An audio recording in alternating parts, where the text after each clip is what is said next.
आदाब नाज़रीन, खबरनामे में आपका इस्तकबाल है। मैं हूं आपके साथ रेशमा। आइए नजर डालते हैं इस वक्त की हेडलाइंस पर।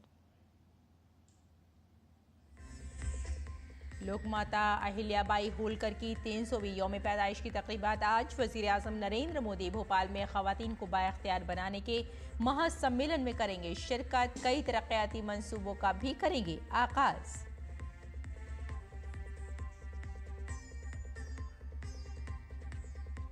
बैरून मुल्क पाकिस्तान के खिलाफ भारत की सिफारती फतेह। शशि थरूर की क़यादत में भारतीय वफ़द का असल मौक़िफ़ पेश करने के बाद कोलंबिया ने पाकिस्तान में हलाकतों पर ताज़ियती बयान लिया वापस।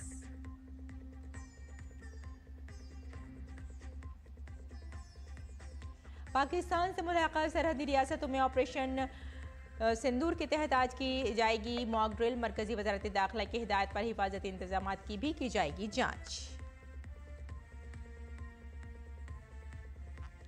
100 दिन मुकम्मल होने पर दिल्ली की बीजेपी हुकूमत आज प्रोग्रेस रिपोर्ट करेगी जारी। वज़ीर आला रेखा गुप्ता ने कहा, हुकूमत का काम तब्दीली के तय अज़्म का बोलता है जीता जागता सबूत।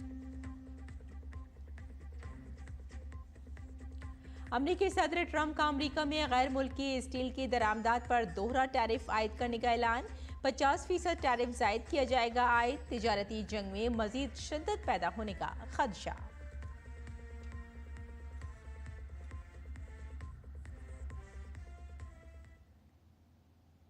और आइए अब खबरों पर डालते हैं तफसील से नजर। वज़ीर आज़म नरेंद्र मोदी आज मध्य प्रदेश की राजधानी भोपाल के दौरे पर रहेंगे। वज़ीर आज़म मोदी लोकमाता देवी अहिल्याबाई की 300वीं यौम पैदाइश के मौके पर मुनक़िदा ख़वातीन को बाइख्तियार बनाने के महासम्मेलन में शिरकत करेंगे। इस दौरान वज़ीर आज़म इंदौर मेट्रो, सतना और दतिया हवाई अड्डे का वर्चुअल तौर पर इफ्तिताह करेंगे। भोपाल से ही वज़ीर आज़म उज्जैन में शिप्रा नदी पर घाट की तामीर के लिए वर्चुअल भूमि पूजन भी करेंगे। प्रोग्राम में 2 लाख ख़वातीन की शिरकत मुतवक्के है। वज़ीर आज़म नरेंद्र मोदी हफ्ता यानी आज भोपाल मध्य प्रदेश में 1300 करोड़ रुपए के कई तरक्याती प्रोजेक्टों का इफ्तिताह करेंगे। वो लोक माता देवी अहिल्याबाई के 300वें यौम पैदाइश के मौके पर मुनक्किद होने वाली ख़वातीन को बाइख्तियार बनाने की महा कॉन्फ्रेंस में शिरकत करेंगे। उनका तो स्लोगन है विरासत से विकास की ओर। जब विरासत की बात करते तो अहिल्या माता से जोड़ते हैं, विक्रमादित्य से जोड़ते हैं जो सुशासन की उत्कृष्ट मिसाल है। और विकास की बात कर रहे हैं तो हमने सबने देखा टेक्नोलॉजी के युग में आज हम कई क्षेत्रों में बहुत आगे बढ़े। तो ऐसे में हमारे 2 नए एयरपोर्ट दतिया और सतना, उसका लोकार्पण होगा। मेट्रो ट्रेन इंदौर से अहिल्या महारानी की नगरी में उसका लोकार्पण होगा। इसमें तकरीबन 2 लाख ख़वातीन कारोबारी, कारकुन ख़वातीन, सेल्फ हेल्प ग्रुप्स और लाडली बहनें शामिल होंगी। इस दौरान वज़ीर आज़म लोक माता अहिल्याबाई होलकर को वक्फ डाक टिकट और सिक्का भी जारी करेंगे। वज़ीर आज़म मध्य प्रदेश की तरक्की और देवी अहिल्या के गुड गवर्नेंस के मॉडल पर एक नुमाइश का भी दौरा करेंगे। ऑपरेशन सिंदूर की सफलता के बाद पहली बार मोदी जी प्रधानमंत्री हमारे मध्य प्रदेश में आ रहे हैं और सारी व्यवस्थाओं की जो कमान है वो मातृशक्ति के हाथ में रहेगी। पूरा मध्य प्रदेश उत्साहित है कि माननीय प्रधानमंत्री के आगमन की तैयारियों के लिए। वज़ीर आज़म इंदौर मेट्रो के कॉरिडोर पर मुसाफिर सर्विस का भी इफ्तिताह करेंगे। ये तकरीबन 6 किलोमीटर तवील येलो लाइन का सुपर प्रायोरिटी कॉरिडोर है। साहब अहिल्याबाई की 300वीं जयंती के उपलक्ष्य पर इस टर्मिनल का नाम हमने निर्णय किया है कि माँ अहिल्या टर्मिनल ही होगा।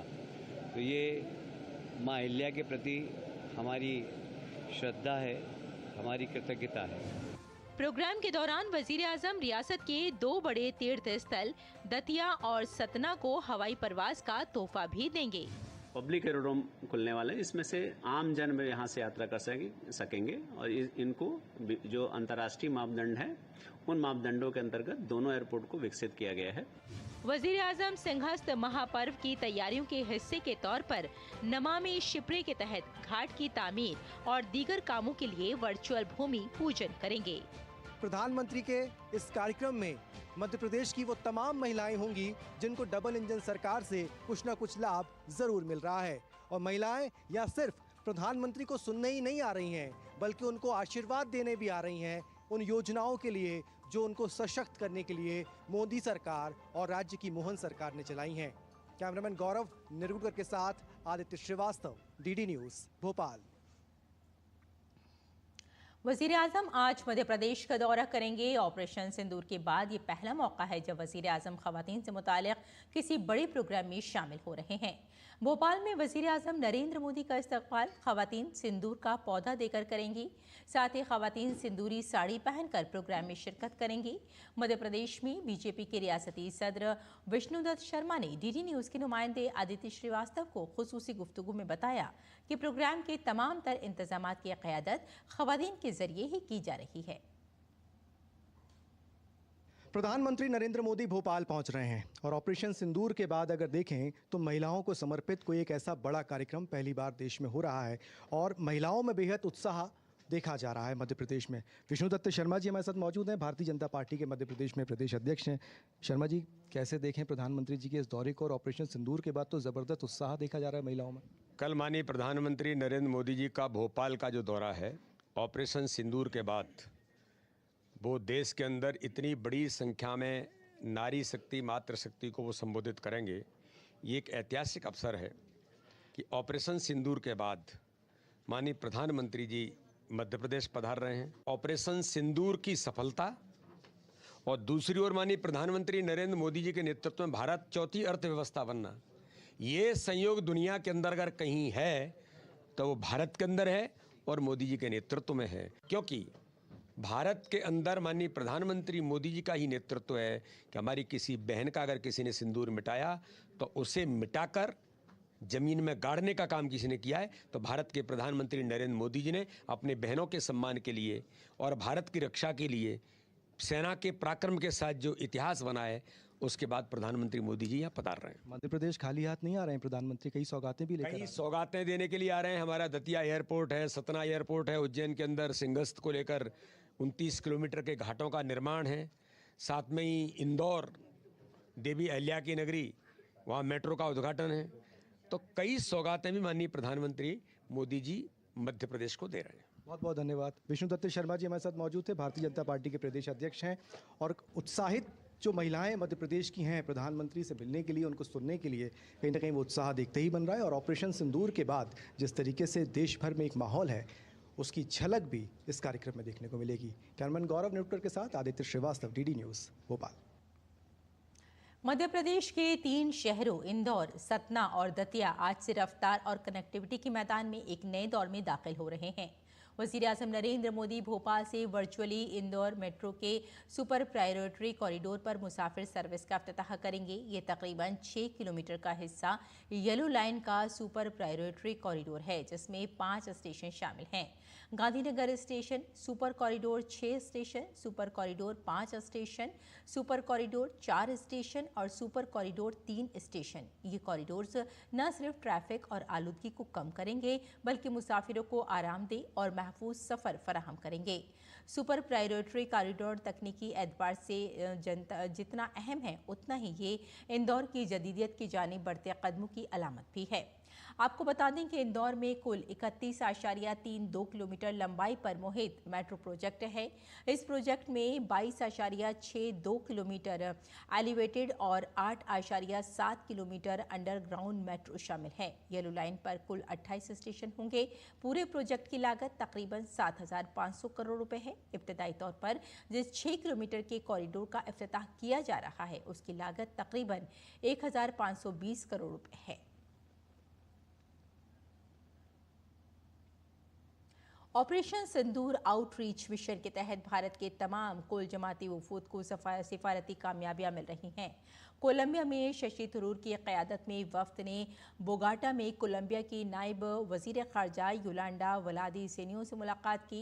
बड़ी खबर यह है कि शशि थरूर के एतराज़ के बाद कोलंबिया ने बाज़ाब्ता तौर पर अपना पहला बयान वापस ले लिया है, जिसमें उसने भारतीय हमलों के बाद पाकिस्तान में होने वाली हलाकतों पर ताज़ियत का इजहार किया था। इससे पहले ऑल पार्टी वफ़द की क़यादत कर रहे शशि थरूर ने तशवीश का इजहार किया था और कहा था, हम कोलंबिया की हुकूमत के रद्दअमल से मायूस मायूस हैं। भारत के कुल जमाती वफ्द ने मुलाकात के बाद कोलंबिया की नायब वजीर खारजा योलांडा विलाविस-न्यूज़ ने कहा कि हमें यकीन है कि जो वजाहत हमें मिली है और जो हकीकी सूरत हाल तनाज़ा और कश्मीर में जो कुछ हुआ है उसकी तफसीली मालूमात हमारे पास है। इसकी बुनियाद पर हम बातचीत जारी रख सकते हैं।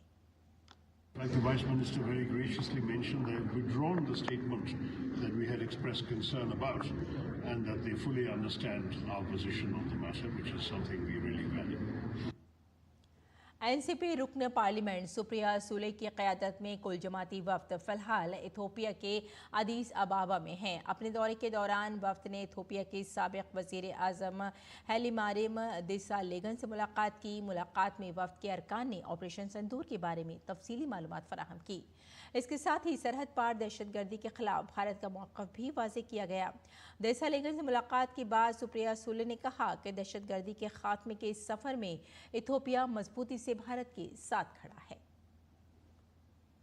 We were very warmly received and very reassured that in this journey of eradication of terrorism, Ethiopia stands together solidly with India. और शिवसेना के रुकन पार्लियामेंट श्रीकांत शिंदे की क़यादत में अरकान पार्लियामेंट का एक कुल जमाती वफ्द दहशतगर्दी के खिलाफ भारत के मौक़िफ़ को वाज़ेह करने के लिए सेरा लियोन के फ्री टाउन पहुंचा। वफ्द ने सेरा लियोन के नायब सदर मोहम्मद जोल्दा जोलो से मुलाकात की। मीटिंग के दौरान नायब सदर जमहूरिया ने दहशतगर्दाना सरगर्मियों की शदीद मज़म्मत की और पहलगाम में होने वाले हमले पर दुख का इजहार किया। बीजेपी के रुकन पार्लियामेंट रविशंकर की क़यादत में एक कुल जमाती वफ्द ने डेनमार्क में भारतीय कम्युनिटी के लोगों से मुलाकात की। रविशंकर प्रसाद ने भारतीय कम्युनिटी से खिताब करते हुए कहा कि पूरी दुनिया पाकिस्तान की बदआमालियों के बारे में जानती है। पाकिस्तान ने 4 बार भारत के खिलाफ जंग की जसारत की, लेकिन हर बार उसे शिकस्त का मुंह देखना पड़ा। अब POK से लेकर बलूचिस्तान तक के लोग भारत से हाथ मिलाने की अपील कर रहे हैं। अब पूरी दुनिया जानती है कि पाकिस्तान दहशतगर्दों की सबसे बड़ी पनाहगाह है। You all, my friends from India, need to know that we fought 4 conventional wars: 1948, 1965, 1971, and Kargil War 99. In none of this India started. Remember it. We only responded. And Pakistan lost all the time badly. Then came the doctrine of causing 1,000 cuts to bleed India. Terrorism as an instrument of state policy was adopted by Ziaul Haq. You also need to know a little about the journals of Pakistan. I said in lighter vein, जिन्ना ने बनाया पाकिस्तान, वो बन गई जर्नैल की दुकान।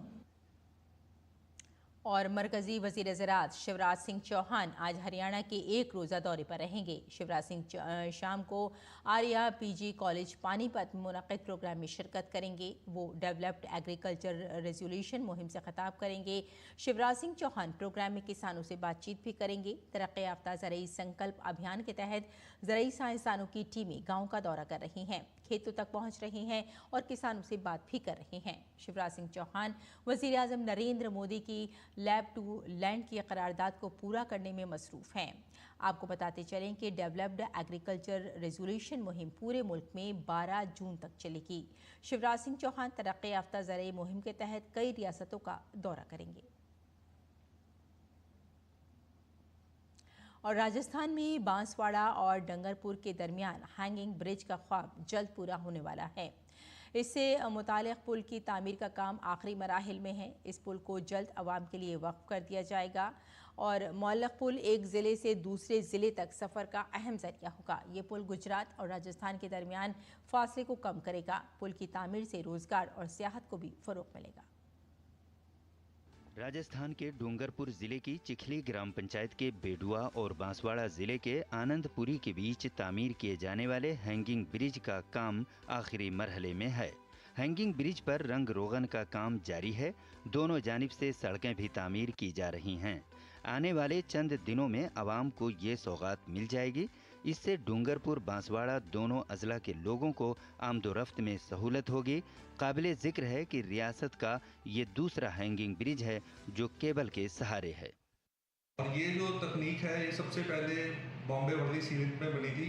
अब India के अंदर भी इस तकनीक के अंदर काफ़ी निर्माण हो रहा है और ये राजस्थान सरकार का पहला ब्रिज है जो केबल स्टे से बन रहा है। इसका लाभ ये है, एक तो ये डूंगरपुर और बांसवाड़ा के ज़िले को आपस में जोड़ देगा और लोगों को कम से कम इसमें 40-45 किलोमीटर का कम रास्ता तय करना पड़ेगा।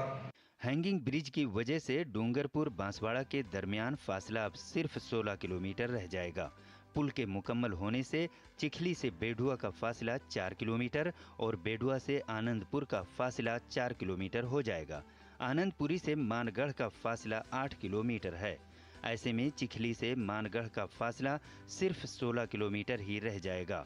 फिलहाल प्रतापपुर के रास्ते चिखली से मानगढ़ जाने के लिए 115 किलोमीटर का फासला तय करना पड़ता है। ये पुल भूकंपरोधी नवीनतम तकनीक से लैस है और इस पुल की संरचना को मॉनिटरिंग हेतु आधुनिक स्ट्रक्चरल हेल्थ मॉनिटर लगाया जाएगा। इस पुल की कुल लंबाई 1906 मीटर है और इसमें सेंसर लगाए जाएंगे जिससे इस पुल में जो सरिया लगा हुआ उसके कोरोजन की स्थिति की मॉनिटरिंग करेंगे। आनंदपुरी से थोड़े फासले पर गुजरात की सरहद है।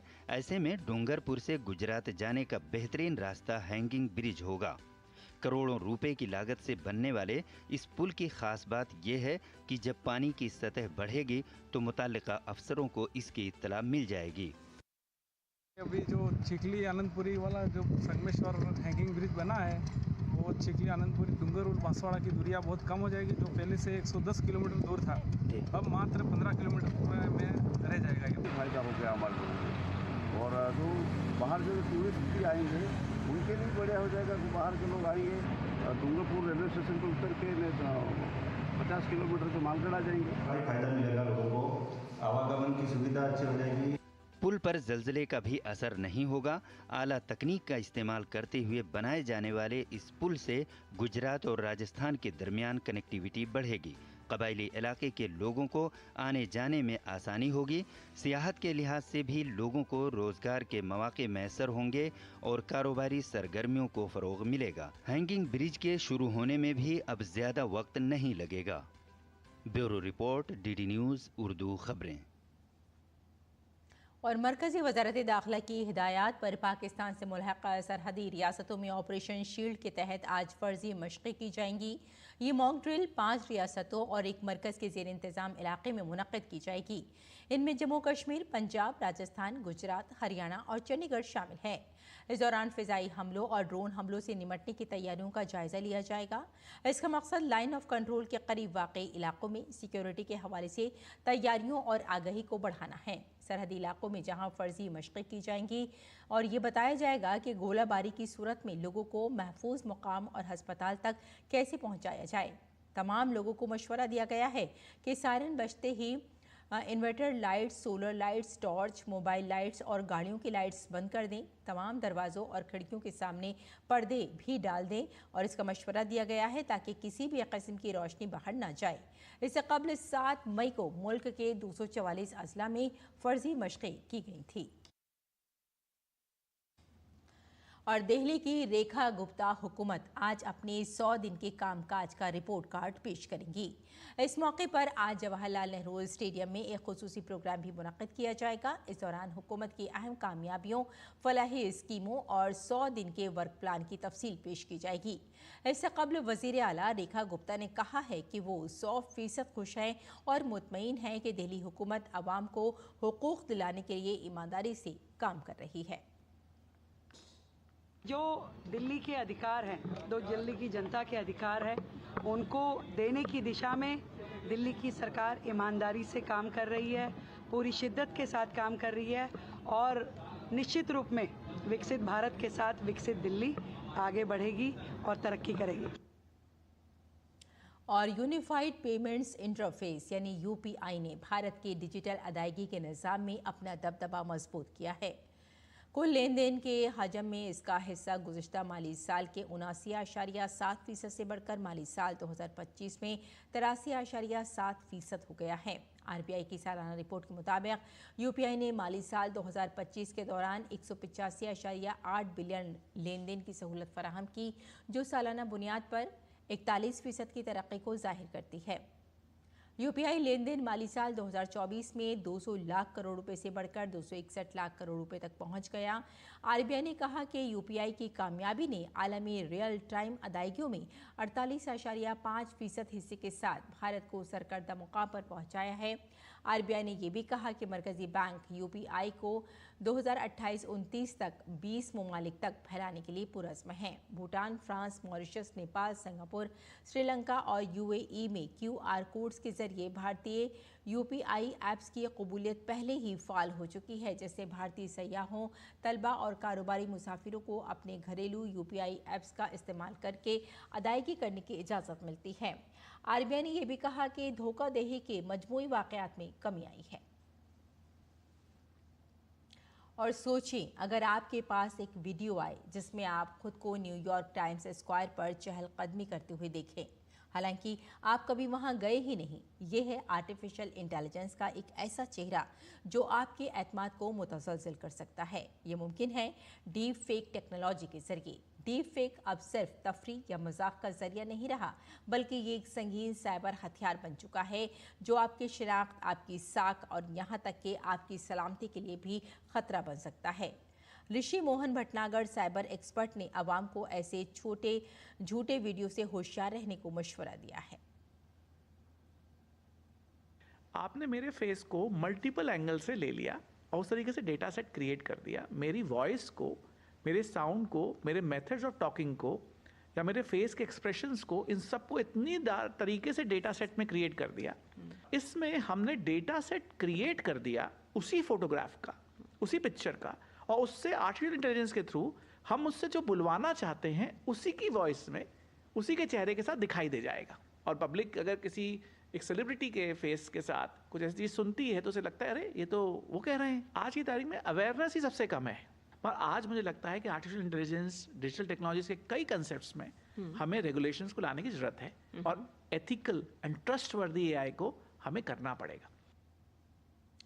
तो डीप फेक टेक्नोलॉजी का गलत इस्तेमाल सिर्फ शख्सी बदनामी तक महदूद नहीं है, बल्कि इसका इस्तेमाल अफवाहें फैलाने, ब्लैकमेलिंग करने और यहाँ तक कि फ़िरका वाराना फसादात भड़काने के लिए भी किया जा रहा है। आप डीप फेक को कैसे पहचानें और कैसे बचें अफवाहों के इस हाईटेक जाल से, जानने के लिए देखिए प्रोग्राम साइबर अलर्ट आज रात 9 बजे सिर्फ डीडी न्यूज़ पर। साइबर अलर्ट में इस बार होगी बात डीप फेक की। नकली वीडियो बनाकर किस तरीके से आपको ठगने का प्रयास कर रहे हैं ये साइबर अपराधी। पब्लिक अगर किसी एक सेलिब्रिटी के फेस के साथ कुछ ऐसी चीज़ सुनती है तो उसे लगता है अरे ये तो वो कह रहे हैं। और जैसे जैसे एल्गोरिदम और बेटर होता चले जाएंगे, मतलब फेक को पकड़ना और मुश्किल होता चला जाएगा। आज की तारीख में अवेयरनेस ही सबसे कम है। देखिएगा साइबर अलर्ट शनिवार रात 9 बजे सिर्फ डीडी न्यूज़ पर। और नाज़रीन, आइए अब नजर डाल लेते हैं दिल्ली से शाये कुछ उर्दू अखबारात पर।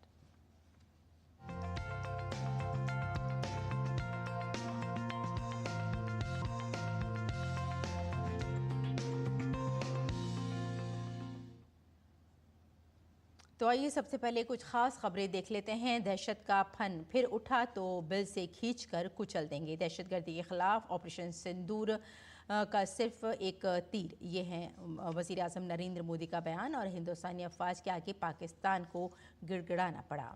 और अब देख लेते हैं नाजरीन अगली सुर्खी। जामिया नगर में नहीं चलेगा योगी हुकूमत का बुलडोज़र, दिल्ली हाई कोर्ट ने लगाई रोक, मुकामी बाशिंदों ने ली राहत की सांस। और अब एक और सुर्खी देख लेते हैं। नीट पीजी 2025 का इम्तिहान अब 2 की जगह 1 शिफ्ट में होगा, यानी स्टूडेंट्स के लिए ये खबर है। और अब देख लेते हैं अगली खबर जिसे हमने लिया है रोज़नामा हमारा समाज से। वज़ीर आला सरकार के 100 दिन पर जारी की वर्कबुक, और वो नाम की सरकार थी, ये काम की सरकार है। रेखा गुप्ता यानी वज़ीर आला रेखा गुप्ता ने कल ये बात की है और अपना एक रिपोर्ट कार्ड भी जारी किया है कि 100 दिन में दिल्ली हुकूमत ने क्या कुछ ख़ास काम किए हैं। और अब चलते चलते एक और सुर्खी देख लेते हैं। वज़ीर-ए-आज़म नरेंद्र मोदी का कल बिहार दौरा था और वहां वज़ीर-ए-आज़म नरेंद्र मोदी ने वैभव सूर्यवंशी की हौसला अफजाई की और उनसे मुलाकात की। आपको बता दें कि बिहार के समस्तीपुर के रहने वाले हैं वैभव। उन्होंने इंडियन सुपर लीग यानी IPL 2025 में 28 अप्रैल को राजस्थान रॉयल्स की तरफ से खेलते हुए गुजरात टाइटंस के खिलाफ 38 गेंदों पर 101 रन की शानदार सेंचुरी इनिंग खेलकर सबकी तवज्जो हासिल कर ली थी। और वज़ीर-ए-आज़म नरेंद्र मोदी ने की जो कल की मुलाकात रही वैभव के साथ वो काफ़ी अच्छी रही और उनको आशीर्वाद भी दिया। और आइए अब लौटते हैं बुलेटिन की जानिब, कुछ और खबरें देख लेते हैं। अमेरिकी सदर डोनाल्ड ट्रंप ने गैर मुल्की स्टील की दरामदात पर महसूलात बढ़ाने का ऐलान किया है। इससे मौजूदा टैरिफ की शरह 25% से बढ़कर 50% हो जाएगी। ट्रंप ने कहा कि इस इक़दाम का मकसद अमेरिकी स्टील इंडस्ट्री की हौसला अफजाई करना है। इस फैसले के असर से अमेरिकी स्टील मसनूआत की कीमतों में इजाफा हो सकता है, जिससे हाउसिंग, ऑटोमोटिव और तमीराती शोबे मुतासिर हो सकते हैं। ताहम ट्रंप का कहना है कि यह कदम अमेरिकी सनत और कौमी सलामती की मजबूती के लिए ज़रूरी है। और अब मौसम का मिजाज।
तो नाज़रीन, खबरनामे में फ़िलहाल इतना ही। इजाज़त दें। आदाब।